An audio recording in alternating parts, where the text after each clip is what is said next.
जय हिंद दोस्तों, कैसे हैं आप सब। उम्मीद करता हूं आप सब बहुत अच्छे होंगे। आप लोगों की तैयारी शानदार तरीके से चल रही होगी। दोस्तों, आप सभी को पता है आपकी एसएससी जीडी के लिए क्लासेस चल रही थी, जिसमें मैं आपको स्टैटिक जीके करा रहा हूं।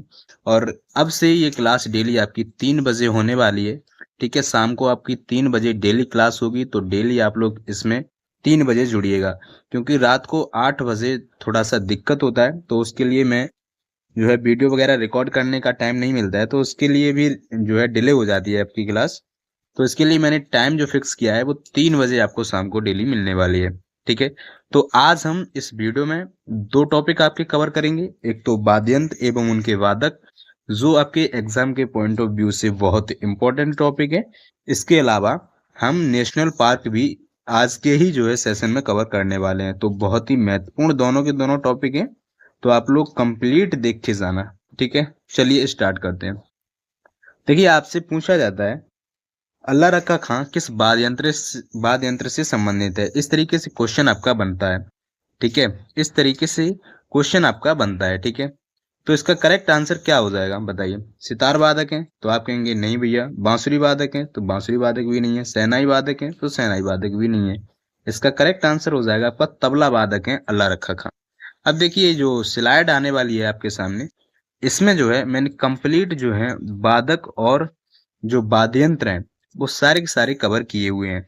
मतलब इससे बाहर आपका प्रश्न नहीं जाएगा। एक ही स्लाइड है, ठीक है, एक ही स्लाइड में मैंने ये सारे के सारे कवर किए हुए हैं। इससे बाहर आपका प्रश्न नहीं जाएगा। सिर्फ इतना तैयार कर लेना, ये टॉपिक आपका कंप्लीट अपने आप में होने वाला है। ठीक है, चलिए देखिए, तबला वादक कुछ हैं जो आपसे पूछा जाता है कि अल्लाह रखा खां का किस वाद्य यंत्र से संबंध है। जैसे कि अभी प्रश्न आपका देखिए, पीछे मैंने बनाया था ये प्रश्न। इस तरीके से प्रश्न पूछा जाता है कि अल्लाह रखा खां किस वाद्य यंत्र से संबंधित है। तो ये किससे संबंधित है, तो तबला से संबंधित है। इस तरीके से आपका प्रश्न बनता है। ठीक है, तो तबला वादक कौन कौन है, तो अल्लाह रखा खां तबला वादक ही है। इसके अलावा जाकिर हुसैन, ये भी क्या है, तबला वादक ही है। इसके बाद है गुदई महाराज। ठीक है, गुदई महाराज, लतीफ खां, अनोखे लाल मिश्र और पंडित जसराज, ये सारे के सारे जितने भी हैं तबला वादक हैं। ठीक है, बहुत ही महत्वपूर्ण है। अल्लाह रखा खां, जाकिर हुसैन, गुदई महाराज, लतीफ खां, अनोखे लाल मिश्र एवं पंडित जसराज, ये सारे के सारे कौन है, तो ये तबला वादक हैं। ठीक है, ये सारे के सारे क्या बजाते हैं, तबला बजाते हैं। इसके बाद अगर बात करें तो बांसुरी वादक आपसे पूछता है, तो इनमें बांसुरी देखो, वैसे तो और भी हैं, ठीक है, जो महत्वपूर्ण है वो सारे के सारे और प्रीवियस ईयर में जो पूछे गए हैं वो सारे के सारे कवर्ड हैं इसमें। ओके, बांसुरी वादक की अगर हम आपसे बात करूं, इसके बाद मैं आपसे बात करता हूं, तो इसमें आते हैं आपके बांसुरी वादक। देखिए, बांसुरी वादक में जो महत्वपूर्ण नाम है वो है हरप्रसाद चौरसिया का। कई बार ये प्रश्न पूछा गया है एसएससी जीडी के एग्जाम में कि हरप्रसाद चौरसिया किस वाद्य यंत्र से संबंधित हैं, तो ये बांसुरी वादक हैं। ओके, ठीक है, तो हरप्रसाद चौरसिया का नाम बहुत महत्वपूर्ण है आपके बांसुरी वादक में। इसके बाद पन्नालाल घोष, ये भी कौन है, बांसुरी वादक हैं। और राजेंद्र प्रसन्ना, ये तीनों के तीनों व्यक्ति बहुत ही महत्वपूर्ण है आपके एग्जाम के पॉइंट ऑफ व्यू से। और ये कौन है, ये बांसुरी वादक हैं तीनों के तीनों। इसके बाद बात करते हैं सितार वादक आपसे पूछता है, और मोस्ट मोस्ट मोस्ट इम्पोर्टेंट है आपके लिए, पंडित रविशंकर किस वाद्य यंत्र से संबंधित हैं। ठीक है, तो ये सितार वादक हैं। ठीक है, ये जितने भी मैंने वादक आपके लिए हैं इसमें, ये सारे के सारे प्रीवियस ईयर में पूछे गए हैं।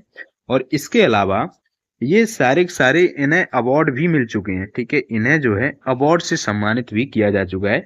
इस वजह से भी एग्जामिनर जो है इनको पूछता है बार बार, तो आपको ये पता होना चाहिए। ठीक है, सितार वादक की बात करें तो पंडित रविशंकर, बिलायत खां, शाहिद परवेज और उमाशंकर। पूछ लेगा कि पंडित रविशंकर का संबंध किस वाद्य यंत्र से है, तो आप बताएंगे भैया सितार वादक हैं।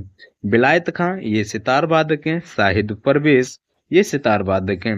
उमाशंकर मिश्र, ये भी कौन है, सितार वादक हैं। बात करें शहनाई वादक की, तो कई बार एग्जाम में, और एग्जाम का कई बार पार्ट बन चुका है, प्रीवियस ईयर में भी पूछा गया था कि बिस्मिल्लाह खां का किस वाद्य यंत्र से संबंधित है। तो ये किस वाद्य यंत्र से संबंधित हैं, तो ये शहनाई वादक हैं। ठीक है, हुसैन खां, ये भी कौन है, शहनाई वादक हैं। और इसके अलावा दयाशंकर जो जगन्नाथ हैं, इनका भी संबंध शहनाई से ही है। ठीक है, ये आपको पता होना चाहिए। उसके बाद वीणा से संबंधित अगर आपसे पूछा जाए, ठीक है, तो सरस्वती, हालांकि सरस्वती देवी का भी जो है ये वीणा है, लेकिन ये सरस्वती यहाँ टी वाला सरस्वती तो नहीं है। एक बार इसको कंफर्म कर लेना। ओके, ठीक है, एक बार इसको कंफर्म कर लेना। सरस्वती या तो हो सकता है टाइपिंग मिस्टेक हो उसके लिए, ठीक है, आप कंफर्म कर लेना। एस बालचंद्रन और बदरुद्दीन डागर, ये सारे के सारे किससे संबंधित हैं? तो ये सारे के सारे वीणा से संबंधित हैं। ओके, आगे बात करता हूँ सरोद वादक की, ठीक है।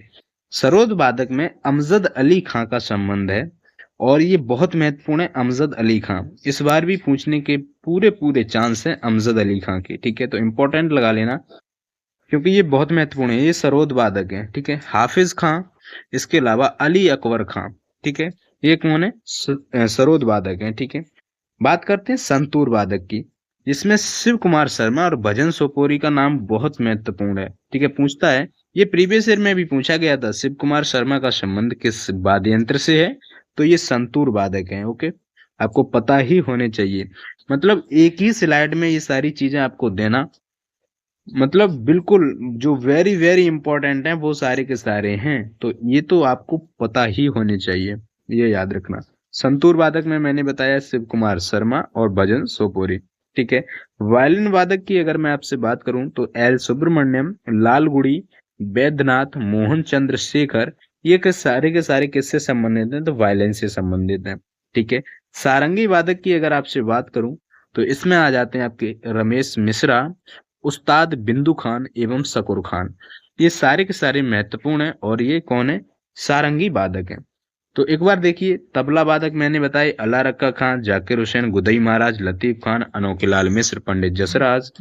इसके अलावा मैंने आपको बताया बांसुरी वादक, और बांसुरी वादक में आपके हरप्रसाद चौरसिया, पन्नालाल घोष, राजेंद्र प्रसन्ना। उसके बाद मैंने आपको बताया सितार वादक, सितार वादक में पंडित रविशंकर, बिलायत खां, साहित्य परवेज, उमाशंकर, ठीक है। शहनाई वादक में मैंने आपको बताया बिस्मिल्ला खां, हुसैन खां, दयाशंकर जगन्नाथ। वीणा वादक में मैंने बताया सरस्वती, एसबाल चंद्रन, बदरुद्दीन डागर। सरोद वादक में मैंने आपको बताया अमजद अली खां, हाफिज खां और अली अकबर खां, ठीक है। संतूर वादक शिव कुमार शर्मा, भजन सोपोरी। वायलिन वादक इसमें एल सुब्रमण्यम, लालगुड़ी, बैद्यनाथ, मोहन चंद्र शेखर, ठीक है। और सारंगी वादक मैंने आपको बताई रमेश मिश्रा, उस्ताद बिंदु खान और शकूर खान। ये जितने की जितने हैं आपको रटे होने चाहिए, बहुत ही महत्वपूर्ण है, ठीक है।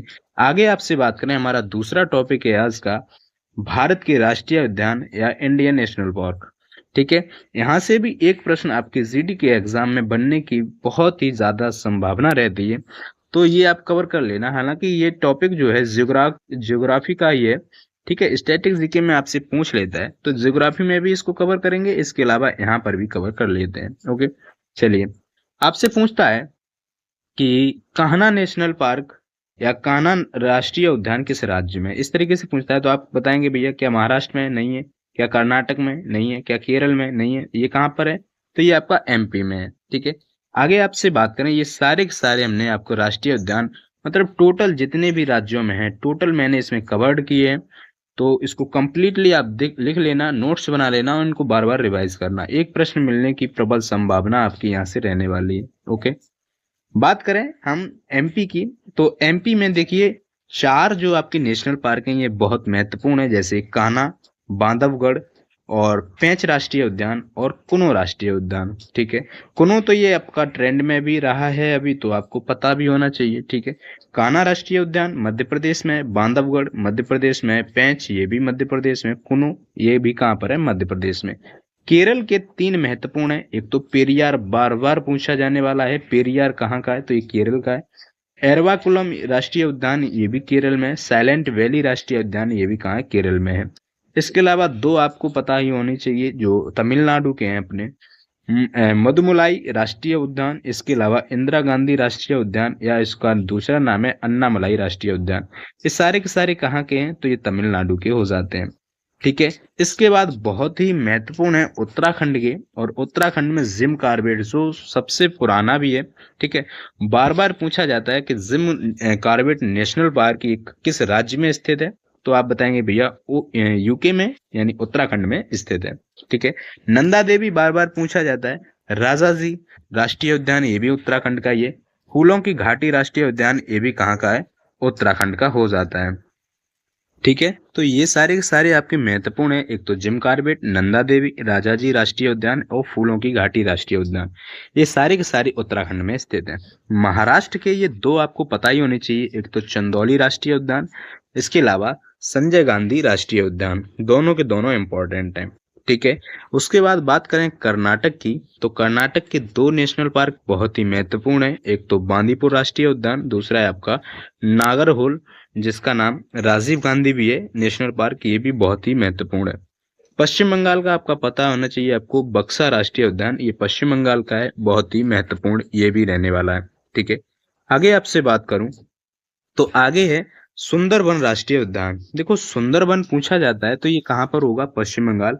सबसे बड़ा वन पूछा जाए वो आपका हो जाता है सुंदरबन। अभी यूपी पुलिस के एग्जाम में मेरी ही शिफ्ट में पूछा गया था, सुंदरबन राष्ट्रीय उद्यान कहाँ का है, तो सॉरी मतलब वन सबसे बड़ा भारत का वन कौन सा है, तो सुंदरबन ऑप्शन में था और मैं लगा के आया था, वो लगा के आया था जिम कॉर्बेट। हमने सही से प्रश्न को नहीं पढ़ा और हमने सबसे पुराना जो है नेशनल पार्क लगा दिया था जिम कॉर्बेट, जो कि मेरा गलत हो गया। ठीक है, हालांकि सुंदरबन अगर वन सबसे बड़ा पूछा जाए आपसे तो ये अपना सुंदरबन हो जाता है। ठीक है, सुंदरबन राष्ट्रीय उद्यान है कहाँ पर? तो ये आपका वेस्ट बंगाल में है। ठीक है, इसके अलावा सिंगालीला राष्ट्रीय उद्यान ये कहाँ का है? तो ये पश्चिम बंगाल का है। ठीक है, Dehing Patkai very very important है कि देहिंग पटकई नेशनल पार्क कहाँ पर स्थित है? तो ये असम में है। ठीक है, रायमोना, नामेरी, डिब्रू सैखोवा, काजीरंगा और मानस राष्ट्रीय उद्यान, ये इतने महत्वपूर्ण असम के नेशनल पार्क हैं जो आपसे बार बार पूछे जाते हैं। इसके अलावा औरांग जो नेशनल पार्क है ये भी आपसे बार बार रिपीट होता है एग्जाम में। ठीक है, तो असम के भाई याद कर लेना, मतलब यहाँ से प्रश्न बनने की प्रबल संभावना रहती है। यानी असम के ज्यादातर आपसे नेशनल पार्क पूछता है, जैसे देहिंग पटकई राष्ट्रीय उद्यान, रायमोना राष्ट्रीय उद्यान, नामेरी राष्ट्रीय उद्यान, डिब्रू सैखोवा राष्ट्रीय उद्यान, इसके अलावा काजीरंगा राष्ट्रीय उद्यान, इसके अलावा मानस राष्ट्रीय उद्यान और औरांग राष्ट्रीय उद्यान, ये सारे के सारे कहाँ के हैं? तो आप कहेंगे भैया ये सारे के सारे असम के हैं। ठीक है, आगे बात करें, एक बिहू डांस भी असम का याद रखना बहुत पूछा जाता है। ठीक है, बथुकम्बा और बिहू ये सारे के सारे, बागरुम्बा ये सारे के सारे कहाँ के हैं? असम के ही हैं, तो ये याद रखना ये डांस है। ठीक है, राजस्थान की अगर मैं आपसे बात करूं, राजस्थान में तीन महत्वपूर्ण है जो आपको पता ही होने चाहिए, बार बार पूछता है। पिछली बार केवलादेव पूछा गया था, रणथंबोर बार बार रिपीट होता है, सरिस्का बार बार रिपीट होता है। तो रणथंबोर राष्ट्रीय उद्यान, केवलादेव राष्ट्रीय उद्यान, सरिस्का राष्ट्रीय उद्यान, ये तीनों के तीनों कहाँ के हैं आपके? तो ये राजस्थान के हो जाते हैं। आगे बात करें, नौकरेक राष्ट्रीय उद्यान, ये कहाँ का है आपका? मेघालय का है, बहुत महत्वपूर्ण है नौकरेक राष्ट्रीय उद्यान। ठीक है, श्री वेंकटेश्वर राष्ट्रीय उद्यान ये अपना आंध्र प्रदेश का है, ज्यादा महत्वपूर्ण नहीं है लेकिन ये कई बार पूछ लेता है तो आपको पता होना चाहिए। बेतला राष्ट्रीय उद्यान ये झारखंड का है। ठीक है, झारखंड का एक पर्व याद रखना, बार बार एग्जाम में रिपीट होता है, उसे कहते हैं सरहुल। ठीक है, क्या कहते हैं? सरहुल जो है पर्व, ये आप याद रखना, ये त्योहार है कहाँ का? झारखंड का, बार बार पूछा जाता है। ठीक है, नामदफा राष्ट्रीय उद्यान की बात करें तो ये अरुणाचल प्रदेश का है। ठीक है, नामदफा कहाँ का है? अरुणाचल प्रदेश का है, बहुत महत्वपूर्ण है, आपसे बार बार पूछा जाता है। आगे बात करें, आगे आपसे बात करूं तो आगे होगा आपका सुल्तानपुर राष्ट्रीय उद्यान, ये कहाँ का है? तो हरियाणा का है। हरियाणा में एक लगता है आपका सूरज कुंड। ठीक है, सूरज कुंड मेला लगता है, सूरज कुंड ये कहाँ लगता है? तो हरियाणा में लगता है, बहुत ही महत्वपूर्ण है, ये भी बार बार एग्जाम का पार्ट बनता है। ठीक है, दुधवा राष्ट्रीय उद्यान एकमात्र नेशनल पार्क जो अपने यूपी में स्थित है, ये भी आपसे पूछा जाता है कि दुधवा राष्ट्रीय उद्यान किस राज्य में स्थित है? तो ये उत्तर प्रदेश में है। इसके बाद बात करूं आपसे तो ग्रेट हिमालय राष्ट्रीय उद्यान ये हिमाचल प्रदेश में स्थित है। हेमिस राष्ट्रीय उद्यान, ये प्रीवियस ईयर में पूछा गया है कि हेमिस राष्ट्रीय उद्यान किस राज्य में स्थित है? तो ये लद्दाख में हो जाता है। ठीक है, इसके अलावा दाचिगाम राष्ट्रीय उद्यान ये अपना जम्मू कश्मीर में है, इंपॉर्टेंट है, पूछा जाता है। ये याद रखना आप, भितरकनिका राष्ट्रीय उद्यान और शिमलीपाल राष्ट्रीय उद्यान, दोनों के दोनों उड़ीसा के हैं। ठीक है, दोनों के दोनों कहाँ के हैं? तो ये उड़ीसा के हैं और बहुत ही महत्वपूर्ण है। ठीक है, मणिपुर की बात करें तो कीबुल लामजाओ राष्ट्रीय उद्यान, ये एकमात्र तैरता हुआ जो है लोकटक झील में ये राष्ट्रीय उद्यान है। इसलिए ये बार बार एग्जाम का पार्ट भी बनता है कि केबुल लामजाओ राष्ट्रीय उद्यान किस राज्य में स्थित है। ये मणिपुर में है। पूछता है एकमात्र तैरता हुआ राष्ट्रीय उद्यान कौन सा है, तो केवल लामजाओ है। ठीक है, और ये किस झील में है, तो ये लोकटक झील में है। ठीक है, और वैसे लोकटक झील भी कहाँ पर है, आपकी मणिपुर में है। महात्मा गांधी मरीन राष्ट्रीय उद्यान अंडमान निकोबार द्वीप समूह में है। और बार बार पूछा जाता है कि महात्मा गांधी मरीन राष्ट्रीय उद्यान किस राज्य में स्थित है या किस केंद्र शासित प्रदेश में स्थित है, तो ये अंडमान निकोबार द्वीप समूह में है। ठीक है, रानी झांसी समुद्री राष्ट्रीय उद्यान ये भी कहाँ पर है, अंडमान निकोबार द्वीप समूह में है। माउंट हैरियट राष्ट्रीय उद्यान ये भी अंडमान निकोबार द्वीप समूह में स्थित है। इसके अलावा वाल्मीकि राष्ट्रीय उद्यान ये अपना बिहार में है। एक ही बिहार का महत्वपूर्ण है। ठीक है, एक ही बिहार का महत्वपूर्ण है जो आपको पता होना चाहिए। इसके अलावा महावीर हरना वन स्थली नेशनल पार्क ये कहाँ का है, तेलंगाना का है, महत्वपूर्ण है। ठीक है, आगे आपसे बात करूं तो कंचनजंगा राष्ट्रीय उद्यान ये कहाँ का है, तो सिक्किम का है। बार बार रिपीट होता है एग्जाम में, एसएससी जीडी के एग्जाम में ये क्वेश्चन पूछा जा चुका है कि कंचनजंगा राष्ट्रीय उद्यान किस राज्य का है, तो ये सिक्किम का हो जाता है। ठीक है, कल की क्लास में मैं आपसे कवर करूंगा जो है जनगणना सेंसस। आपको पता है कि एसएससी जीडी के एग्जाम में बार बार पूछा जाता है ये टॉपिक, मतलब हर एग्जाम में ही पूछा जा रहा है। एसएससी जीडी क्या जो अपनी सेंसस है ना 2011 वाली, ये हर एग्जाम का पार्ट बन रही है। जो प्रेजेंट में अभी आपके एग्जाम हो रहे हैं, यूपी पुलिस में भर भर के इससे क्वेश्चन आए थे। ठीक है, इसके अलावा आपके मतलब जितने भी एसएससी एग्जाम, अभी सीजीएल का एग्जाम चल रहा है, इसमें भी जनगणना से बहुत सारे क्वेश्चन बन रहे हैं। ठीक है, और भी मतलब जितने भी एग्जाम अभी चल रहे हैं ना प्रेजेंट टाइम में, तो सेंसस से प्रश्न बन रहा है। ठीक है, तो इसको बहुत अच्छे से कवर करेंगे कल की क्लास में। ठीक है, बाकी आज का सेशन आपको कैसा लगा, मैंने देखो छोटा सा ही सेशन है, इसमें 2 टॉपिक आपके कवर कराए, जहां से प्रश्न 1 से 2 मिलने की प्रबल संभावना रहने वाली है। मैंने आपको वाद्य यंत्र एवं उनके वादक करा दिए हैं, इतना कर लेना। ठीक है, इनफ है आपके लिए। एसएससी जीडी के एग्जाम को मैं टारगेट करके बोल रहा हूँ ये बात कि इनफ है। ठीक है, बाकी इनफ तो नहीं है, बाकी इसमें बहुत कुछ है पढ़ने के लिए। ठीक है, इनके घराने भी अगर पढ़ाने हो तो इनके घराने भी आपको पढ़ना है। मतलब मैं एक सिलेक्टेड कंटेंट आपको दे रहा हूँ जो एग्जाम के पॉइंट ऑफ व्यू से इंपॉर्टेंट है। हालांकि ऐसा नहीं बोल रहा हूँ कि मतलब ये अपने आप में संपूर्ण हो गया, नहीं भाई। इनके घराने भी पढ़ने चाहो तो आप पढ़ सकते हो, और भी बहुत चीजें हैं इसमें अभी पढ़ने के लिए। बट आपके एग्जाम में और आपका जो 10th लेवल का एग्जाम है उसमें क्या पूछा जाता है, मैं उसको जो है देखते हुए ये सारी चीजें आपको कवर करा रहा हूँ, और जो प्रीवियस ईयर में बार बार रिपीट हुई हैं। ठीक है, ठीक है, तो ये मैंने कवर करा दिए, और नेशनल पार्क मैंने कवर करा दिए। इससे बाहर आपका प्रश्न नहीं जाएगा, मतलब इस टॉपिक से प्रश्न आएगा तो इससे बाहर नहीं जाने वाला है। बस विश्वास रखना, इतना आप तैयार कर लेना, इससे प्रश्न आपका गलत नहीं होगा। ठीक है, तो मिलता हूं कल फिर आपको 3 बजे, और क्लास को ज्यादा से ज्यादा अपने दोस्तों के साथ शेयर करिएगा, क्योंकि ज्यादा लंबी मैं क्लास लेता नहीं हूँ। ठीक है, आपका भाई हद है तो 30 मिनट। ठीक है, क्योंकि मैं नहीं चाहता हूँ कि बहुत ज्यादा आपका समय जीके में ही खराब हो जाए। ठीक है, तो मेरा वो पर्पज नहीं है। बस 30 से 15 मिनट, अगर आप थोड़ा सा स्पीड में तो नहीं देख सकते अगर लाइव देखते हो, बाकी बाद में देखते हो तो आप 1.5 स्पीड पर देख लो। ठीक है, तो आराम से ये आपकी 10 से 15 मिनट में कवर हो जाएगी। ठीक है, और 10 से 15 मिनट आप मुझे दे दो, मतलब ये आपका कैप्सूल के टाइप में काम करेगा, ऐसे समझ लो। मतलब बहुत अच्छा स्कोर करने में आपको मदद मिलेगी। बाकी मैंने बताया ना, पूरी जीके जीएस एग्जाम तक मैं कवर करा दूंगा। बाकी एक वीडियो में ला रहा हूँ जो कंप्लीट स्ट्रेटजी पर रहने वाली है। आप सेल्फ स्टडी करेंगे तो उसके लिए अपने आप में परिपूर्ण होगी। वो वीडियो देख लेना भाई, और सारी चीजें उसमें नोट कर लेना, जो होंगी 100% रियलिटी के साथ होंगी। वो वीडियो कल या परसों में आ सकता है। ठीक है, आ सकता है मतलब हो सकता है मैं आज कर दूं अपलोड, या फिर हो सकता है कल आ जाए, क्योंकि जैसे ही उसका कंटेंट रेडी होता है मैं वो वीडियो रिकॉर्ड करके डालूंगा। अपने आप में मतलब बहुत अच्छी वीडियो में लेकर आ रहा हूँ, जो कंप्लीट आपकी जो है टाइम टेबल से लेकर मतलब सारी जितनी भी आप क्यूरीज पूछते हो ना, वो सारी की सारी उसमें कवर्ड है। मतलब भैया मैथ को कैसे कवर करें, रीजनिंग को कैसे कवर करें, जीके जीएस को कैसे कवर करें, हिंदी को कैसे कवर करें, इंग्लिश को कैसे कवर करें, वो सारी की सारी प्रॉब्लम्स मैं उसमें आपको ही सॉल्व करने वाला हूँ।